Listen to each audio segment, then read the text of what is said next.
ఇటీవల జరిగిన 5 రాష్ట్రాల అసెంబ్లీ ఎన్నికల్లో బీజేపీ 3 రాష్ట్రాలలో విజయ దుందుబి మోగించిన సందర్భంగా ఏలేశ్వరం పట్టణంలో బీజేపీ శ్రేణులు సంబరాలు బీజేపీ ప్రతిపడు నియోజకవర్గ పూర్వ కన్వీనర్ గంటా బాలుదొర ఆధ్వర్యంలో నిర్వహించడం జరిగింది. ఈ సందర్భంగా గంటా బాలుదొర మాట్లాడుతూ పశ్చిమ బెంగాల్, అస్సాం, పుదుచ్చేరి రాష్ట్రాలలో బీజేపీ విజయం పట్ల హర్షాన్ని వ్యక్తం చేశారు.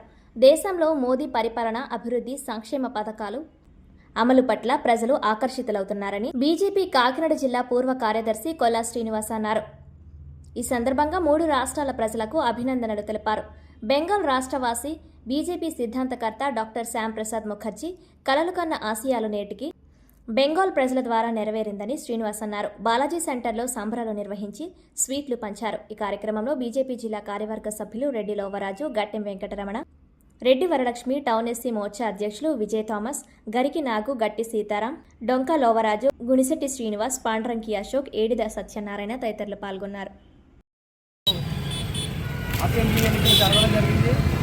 అసెంబ్లీ ఎన్నికలలో 5 రాష్ట్రాల్లో 3 రాష్ట్రాలు భారతీయ జనతా పార్టీ కైవసం చేసుకోవడం, మరి భారతీయ జనతా పార్టీ నరేంద్ర మోడీ గారి యొక్క నాయకత్వంలో అత్యధిక మెజార్టీతో 3 రాష్ట్రాలు కూడా మరి అక్కడ ప్రభుత్వాన్ని ఏర్పాటు చేయడానికి పూర్తి మెజార్టీ సాధించడం జరిగింది.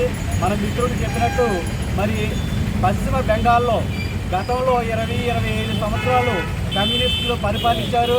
అక్కడ ఏ అభివృద్ధి జరగలేదు. అలాగే మమతా బెనర్జీ కూడా అక్కడ హిందువులు హింసిస్తూ 10 సంవత్సరాలుగా మరి అక్కడ పరిపాలన సాగింది.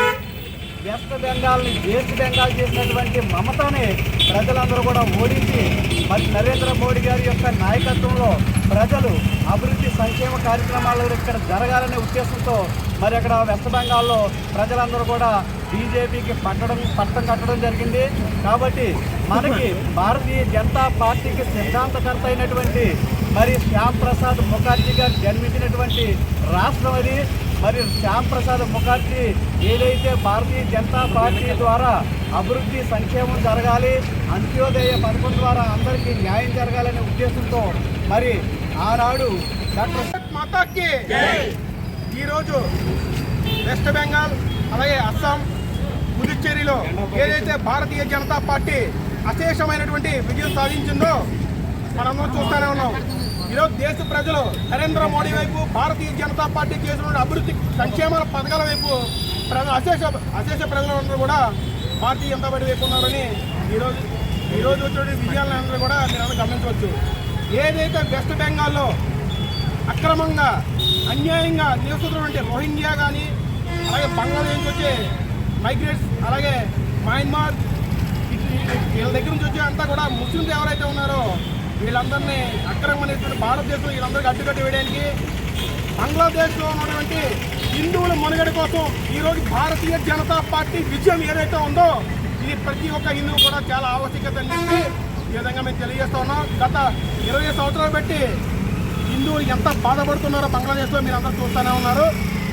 ఈ రోజు నుంచి ఆ బాధ ఏదైతే ఉందో ప్రతి ఒక్కరిని కూడా సమరవీరం పాడుతూ భారతీయ జనతా పార్టీ అశేషమైన విజయమే దీని అంకాన్ని మోగిస్తూ, అలాగే రాష్ట్రీయ స్వయం సేవక్ సంఘ్ కానీ, భారతీయ జనతా పార్టీ కట్టర్ హిందువులు కానీ వీళ్ళందరూ కూడా మూకుమ్మడిగా ఈరోజు భారతీయ జనతా పార్టీకి వెస్ట్ బెంగాల్లో గెలవడానికి చాలా దోహదం చేశారు. ఇలాంటి విజయాలే మొత్తం దేశం అంతా కూడా కాషాయమయం కావాలని, అలాగే ఈ రోజున మన దేశంలో 5 రాష్ట్రాల్లో ఎన్నికలు జరగడం జరిగింది. ఈ రోజున ఎన్నికల ఫలితాలు వెల్లవడం జరిగింది. దానిలో భాగంగా మన భారతీయ జనతా పార్టీ 3 రాష్ట్రాల్లో అత్యధిక మెజార్టీ సాధించడం జరిగింది. మరీ ముఖ్యంగా పశ్చిమ బెంగాల్లో మన భారతీయ జనతా పార్టీ విజయం సాధించడం అంటే దేశం మొత్తం పశ్చిమ బెంగాల్ విజయం వెనుక అందరూ చాలా ఆనందంగా చూస్తూ ఉన్నారు.